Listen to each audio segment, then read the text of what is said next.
जय माता दी, जय माँ कालका। आप सभी लोगों का बहुत बहुत धन्यवाद मेरी वीडियोस को देखने के लिए और उस पर कमेंट्स करने के लिए। आज का विषय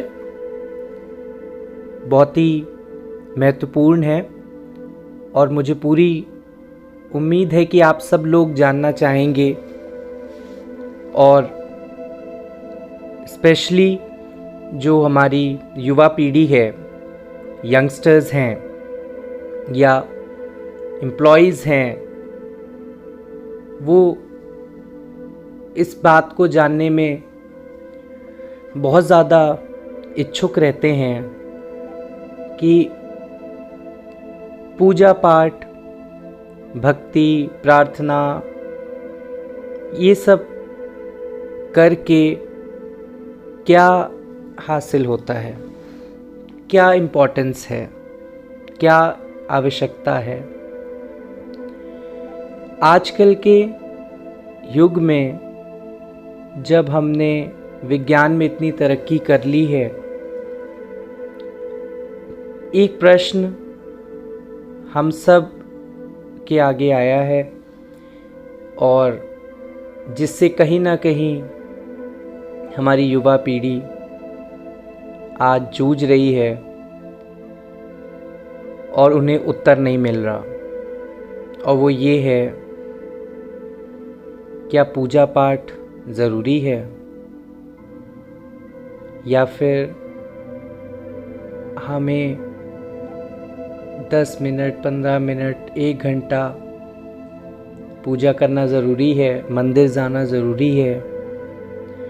और कुछ लोग तो ये भी पूछते पाए जाते हैं, क्या भगवान होते हैं? प्रश्न पूछना कोई अनुचित नहीं है और उनके प्रश्न इसलिए तर्कसंगत हैं क्योंकि हमें जो अपनी खुली आँखों से दिखता है हम उसी को सत्य मानते हैं। और विज्ञान भी ये कहता है, जब तक प्रमाण नहीं तब तक वो सत्य नहीं। हम स्कूल्स, कॉलेजेस, रिसर्च लैब्स की लेबोरेटरीज़ में, प्रयोगशालाओं में कुछ एक्सपेरिमेंट करते हैं और हमें रिज़ल्ट मिलता है, हम देखते हैं तो हम उसे सच मानते हैं। पर आध्यात्म और भक्ति मार्ग में जो सबसे पहली नींव होती है वो है विश्वास। वहाँ पर पहली सीढ़ी पे ही प्रमाण नहीं मिलता। विश्वास की आधारशिला पर हर भक्त, हर साधक अपनी भक्ति की इमारत खड़ी करता है और उस पे अपने इष्ट की ध्वजा लहराता है। कालांतर में भक्ति ने विभिन्न रूप लिए हैं और विभिन्न भक्ति मार्ग आज हम सब अपने चारों तरफ देखते हैं।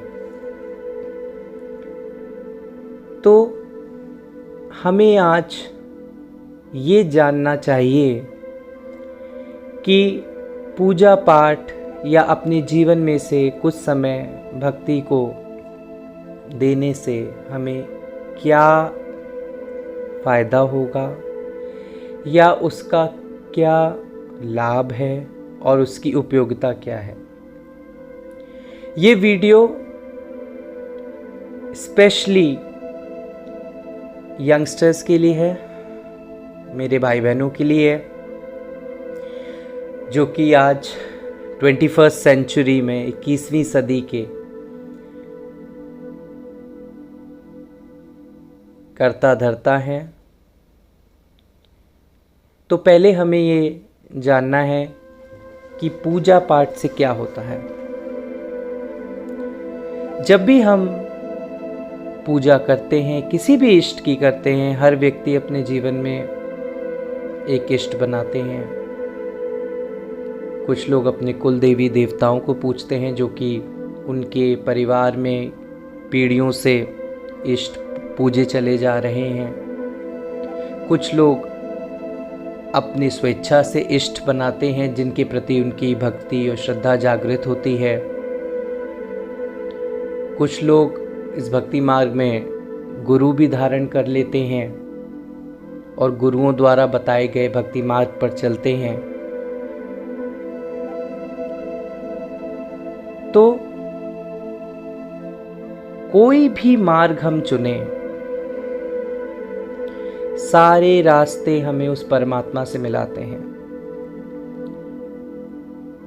जब हम अपने जीवन में निरंतर पूजा पाठ करते हैं, ईश्वर के प्रति अपनी आस्था को बढ़ाते हैं, तो हमारे चारों तरफ एक सकारात्मक ऊर्जा का घेरा बन जाता है, जिसको हम लोग ऑरा बोलते हैं, पॉजिटिव ऑरा।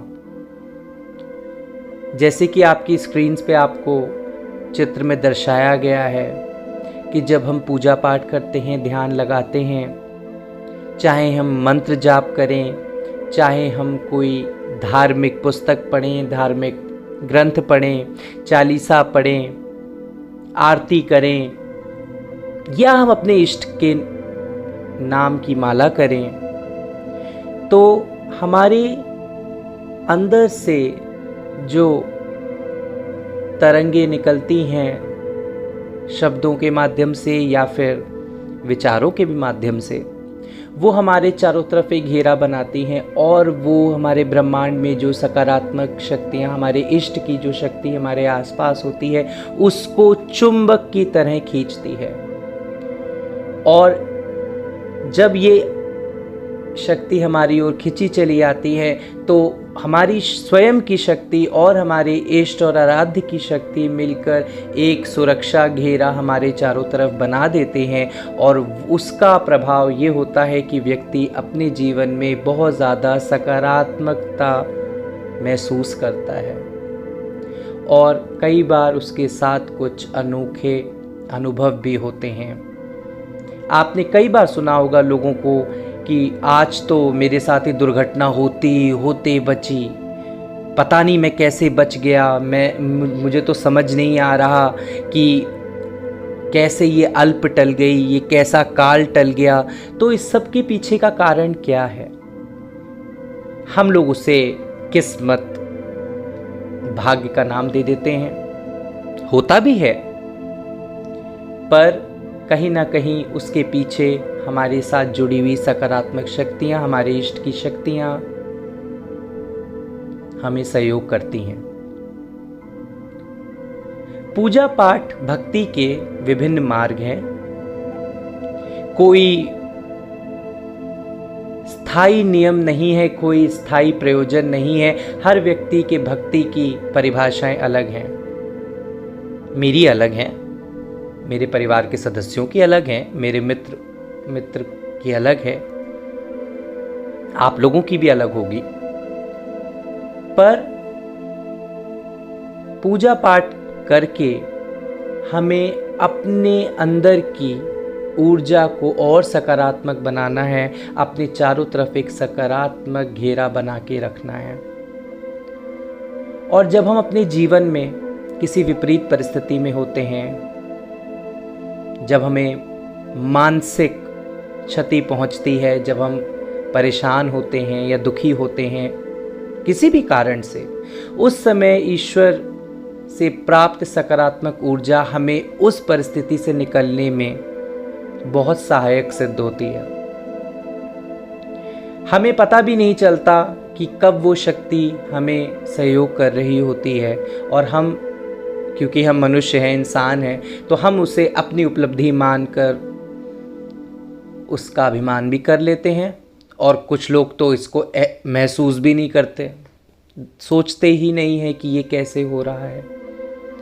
पर आज भले हम अपने जीवन में कितने भी व्यस्त हो, मैं मानता हूँ सबके पास एक जैसा समय नहीं हो सकता।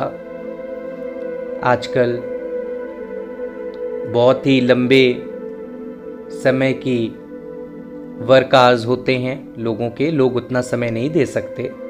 जो भी समय मिले, चाहे आप 5 मिनट करें, 10 मिनट करें, नियमबद्ध होकर निश्चित समय, निश्चित स्थान और निश्चित प्रक्रिया के द्वारा आप अपने इष्ट की, अपने आराध्य की भक्ति करें, पूजा पाठ करें और आप करके देखिए, आपको अपने जीवन में स्वयं बदलाव दिखेंगे। आपके आपस के संबंध सुधरेंगे, आपके घर में अगर किसी प्रकार की नकारात्मक ऊर्जा है वो घर से जाएगी। आपके यहाँ अगर हारी बीमारी लगी रहती है तो उसमें आपको बदलाव दिखेगा। आपके कोई काम रुक रहे हैं वो बनने लगेंगे। आप कुछ जीवन में प्राप्त करना चाहते हैं लेकिन बहुत कोशिश करने के बाद भी आपको नहीं मिल पाता, आप नहीं हासिल कर पाते, तो आप स्वयं देखेंगे कि आपको कुछ ना कुछ बदलाव अपने जीवन में महसूस होने लगेगा। कुछ लोगों को स्वप्न के माध्यम से भी उनके इष्ट बताते हैं कि वो उनसे प्रसन्न हैं। कुछ लोगों को अपने आसपास एक आभा महसूस होती है।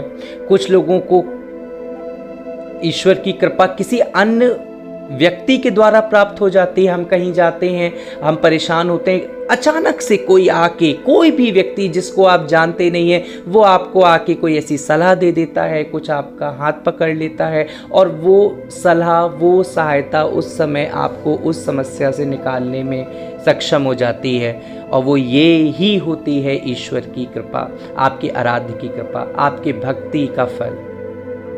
भक्ति का फल देखने के लिए ऊपर से कहीं से आपको कोई भी इष्ट आके कोई सर्टिफिकेट नहीं देगा, कोई प्रमाण पत्र नहीं मिलेगा कि हाँ मैं आपसे प्रसन्न हूं।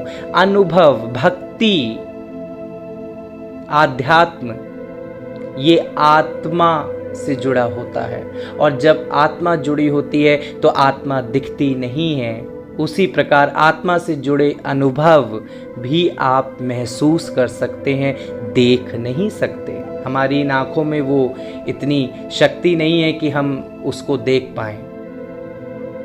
ये बहुत ही किस्मत वाले कुछ लोग होते हैं जिनके चक्र जागृत होते हैं और वो ईश्वरीय कृपा को अपनी खुली आंखों से देख पाते हैं। पर एक आम इंसान अनुभव के द्वारा अपने जीवन में घटित हो रही घटनाओं के द्वारा ईश्वर की कृपा को महसूस कर सकते हैं, उसे प्राप्त कर सकते हैं। आज हम ईश्वर को तभी याद करते हैं जब हम मुश्किल के दौर में होते हैं।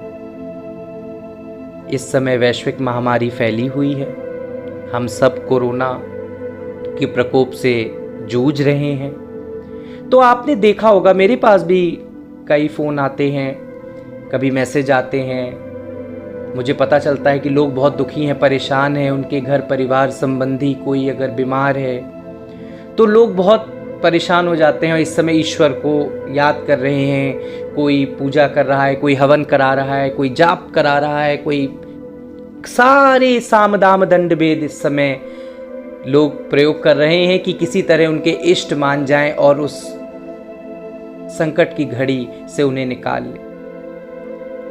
पर हमें ये सोचना है कि आज हमने ईश्वर को सिर्फ अपने दुख के क्षणों के लिए ही क्यों छोड़ दिया। दुख में सुमिरन सब करें, सुख में करे न कोई, और सुख में सुमिरन जो करे तो दुख काहे को होए।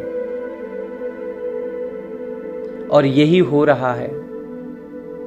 हम अपने सुख के दिनों में इतने अभिमान में चूर रहते हैं कि उसे हम स्वयं की उपलब्धि मान के बैठ जाते हैं और हम ईश्वर को भी धन्यवाद तक नहीं करते।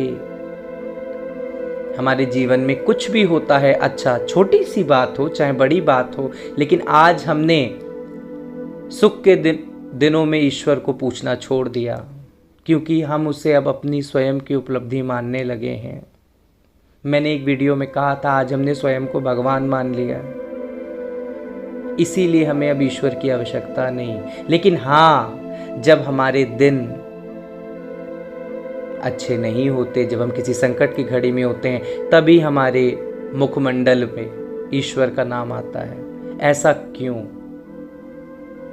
क्यों? ये तो वही बात हो गई ना कि जब आपको किसी से काम निकालना था तो आपने उसको पूछ लिया, जब आपका काम सही चल रहा है तो आपको उसकी मतलब नहीं। तो आज हम ईश्वर के प्रति भी कहीं ना कहीं स्वार्थी हो चुके हैं। तो हम सब लोगों को अपने जीवन में आध्यात्म के लिए भी समय निकालना है, थोड़ा ही सही, लेकिन प्रतिदिन आप अपने आराध्य की पूजा करें। कोई भी देव शक्ति हो, आप किसी भी धर्म से जुड़े हुए हों, आप पूजा करें, उनकी आराधना करें, जिस भी रूप में, जिस भी प्रयोजन के द्वारा आप करना चाहते हैं, और उनको हर क्षण साथ रखें। सिर्फ दुख के क्षणों के लिए ना छोड़ें, सुख में भी सुमिरन करें ताकि दुख ना देखना पड़े। हम सब भागम भाग में लगे हैं, दौड़ रहे हैं, जीविका की दौड़ है जो कि आवश्यक भी है, पर उस जीविका की दौड़ में कहीं ना कहीं हमें खुद का आकलन करके इस जीवन को सरल बनाने के लिए आध्यात्म से जुड़ना होगा, और तभी हम एक सुखी जीवन की कामना कर सकते हैं। वरना आप दौड़ते आए हैं, दौड़ रहे हैं और दौड़ते ही रहेंगे, सुख नहीं प्राप्त होगा। क्योंकि मैंने अभी जैसे कल कहा कि भौतिक वस्तुओं में अगर सुख होता तो बड़े बड़े बिजनेसमैन, बड़े बड़े इंडस्ट्रियलिस्ट सुसाइड ना करते। मैं आशा करता हूँ आपको ये वीडियो अच्छी लगी होगी। प्लीज़ मेरे चैनल को सब्सक्राइब करें, शेयर करें, ताकि ज़्यादा से ज़्यादा लोग मेरे चैनल से जुड़ सकें और शायद आपकी एक छोटी सी कोशिश किसी के काम आ सकती है। वीडियो के कमेंट्स बॉक्स ऑन है, आप उसमें अपने कमेंट्स, व्यूज़ डाल सकते हैं। जय माता दी।